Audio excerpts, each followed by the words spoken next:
Hi, second graders. We have a read aloud today. It's called The Crow and the Pitcher, and it's a fable by Aesop and retold by Eric Blair. The illustrator or the person that drew the pictures is Laura Oversat. We call that person an illustrator.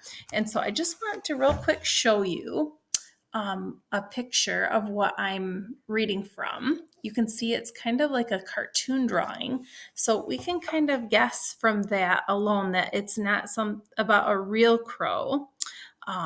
We can draw the conclusion that it's a story. Okay, it's a made up story. A fable is a story that has been told over and over, but usually you can learn a lesson from it. And so we can see our character is a crow. Um, and so we're going to listen and watch for the main idea, the big idea of this fable and what, it is about. So by the end, I'm going to come back and we're going to revisit that and we'll see if we can identify the big idea.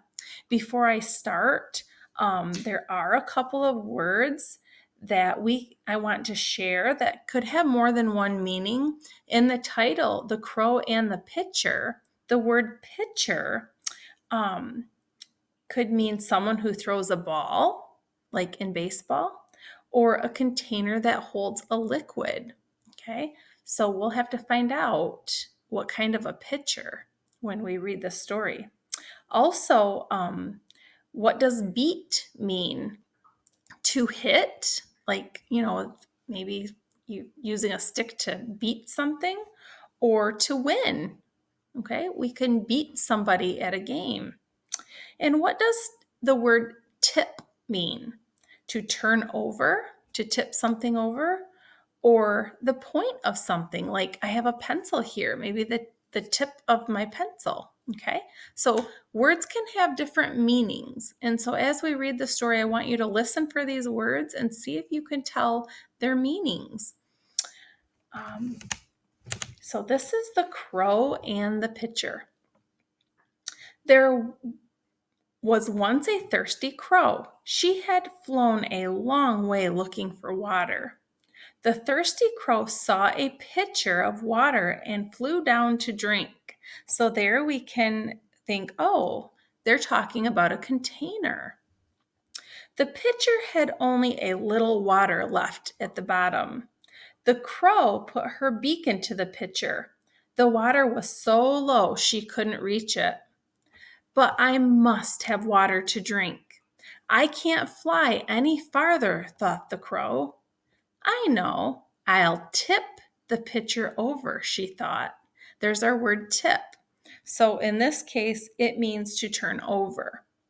The thirsty crow beat the pitcher with her wings, but she wasn't strong enough to tip it. And there's the word beat. So she actually hit the pitcher of water, but she wasn't strong enough to tip it. Maybe I can break the pitcher. Then the water will flow, thought the crow. She backed away to get a flying start. With all her might, the thirsty crow flew at the pitcher. She struck it with her pointed beak and claws, but the tired crow wasn't strong enough to break the pitcher. Just as she was about to give up, the crow had another idea. She dropped a pebble into the pitcher. The water rose a little. She dropped another and another. With each pebble, the water level rose more. Soon the water reached the brim. The brim is the very top of a pitcher. The crow drank until she was no longer thirsty. The crow was pleased with herself. By refusing to give up, she had solved her difficult problem. So remember at the beginning of this story, I wanted you to listen for the big idea. And the big idea was that she problem solved until she was able to resolve her problem. So she was very smart, wasn't she? She had to figure it out.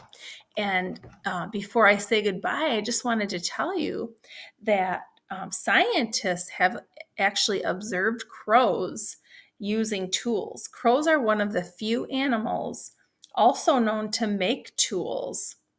They have been observed stripping off parts of leaves to make a tool to poke at a food source. So they're very smart creatures. Even though this story was a fable and it wasn't true, it did, teach a lesson to work hard at something to problem solve. But in real life, crows really are smart. And so there's a lesson for you. So I hope you enjoyed this story.